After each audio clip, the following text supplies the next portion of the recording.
Welcome to Common Man Cocktails. I'm your host, Derek Joven. Today I am soloing again this week because we're doing it on a Saturday and Ian's out of town. I don't know what he's doing, but it's raining outside, so it can't be very good. Right? Am I right? I need a sidekick robot. If it's inside, then it doesn't matter. It could be raining outside all at once. That's true. I don't know what he's doing, if it's an inside or outside. If you're skiing, it's not so fun. Yeah, it's true. Alright, so this is what we're going to do. I've been trying to wait until Ian's been around or somebody's been around, and we haven't had. We've always had something else to do. We did August Earl last time Ian was here. Screw it, I'm doing this myself. This is, excuse me. Oh. This is Vida, Hencho in Mexico, Mezcal Joven. This is called Mezcal, and we're going to do it injustice by tasting it without really understanding the true heritage. So I once learned about Mezcal, but I can't remember. And when it comes to like all the stuff you could do, this is Oaxaca, mountains of Oaxaca. The only thing I know offhand, besides the fact that it's imported by the Sazerac company, is that it's not made in the same area of the tequila area like tequila is. Yet, it's still based on that same agave plant. So I think it comes down to regionality. I don't think we can make a mezcal here because of laws, just like we can't make a tequila here. I'm saying here as if where I'm standing, the United States. Right here in our basement. Right here in my basement. But we can make agave. We can't make it here either. No, not my basement. We can make agave liqueur, you know, which would be pretty much this, but without the name. It's like champagne. Can't make champagne unless you were grandfathered in California. Otherwise, you got to be a champagne. Can't make cognac unless you're in cognac. Can't make mezcal unless you're in Del Magui or wherever. I don't know where that is. Magui. Magui. 42% alcohol. So, from here, I smell definite tequila. Smells like... From here, it smells like a rich, sweet tequila aroma. This is just from here. So this is pronounced. Now this goes for, I think I paid like 35 bucks on Drink Up New York for this. I bought this and Kurt was like, oh, you didn't buy the good one. I'm like, okay. So there's two. Apparently I did see. There's two different ones out there. This is the $35 offering. There's a $60 offering. I figured to work up to it, I should start with something that's in between. And then maybe work up there once I understand what some of these others bring. And I say you do the same. Don't go bottom shelf, but try things. And sometimes you don't have to go to the top shelf. And it can ruin you for any of the future shelfage if you always start at the top. So, one of the crazy things about this, and it's good, bad, and indifferent depending on who you are, is it's very smoky. Jennifer, you don't like this. If you smell it, I don't know if you tried this or not, but you're not a peat person.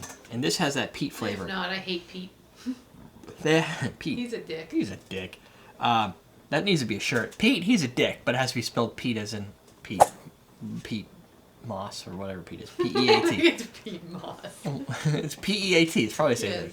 thing. Mezcal.com. That's cool. They got the domain, so they got to be pretty big. Definitely smoky. Petey.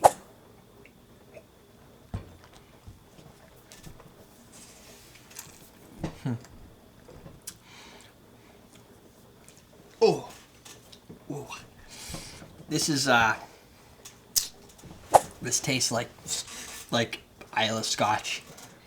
Like it has the heavy smoke, tongue numbing. It's got the tongue numb of an absinthe. The smoke of, when I say heavy smoke, you gotta understand I'm not like a huge smoky alcohol type person. So I would put this on par, maybe a couple ticks lower than our friend Lafroig. Holy crap.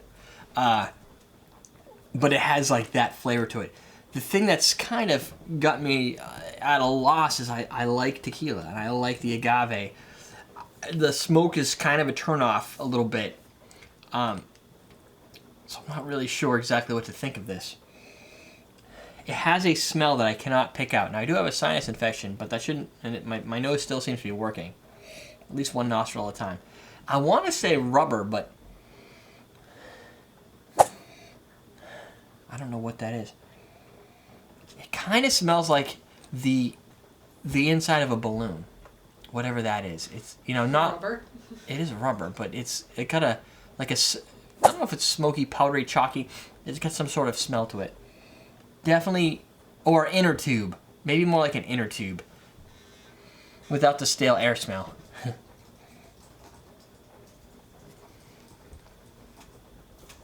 As a product that you would put in a cocktail, this I don't know. I don't know, and I think this would be the type of product. The mezcal would be where you would have originally heard the worm used, where there's a worm in my tequila. That's really, I think, a mezcal. Tequila doesn't have worms, and I'm fairly certain most mezcals don't have worms either.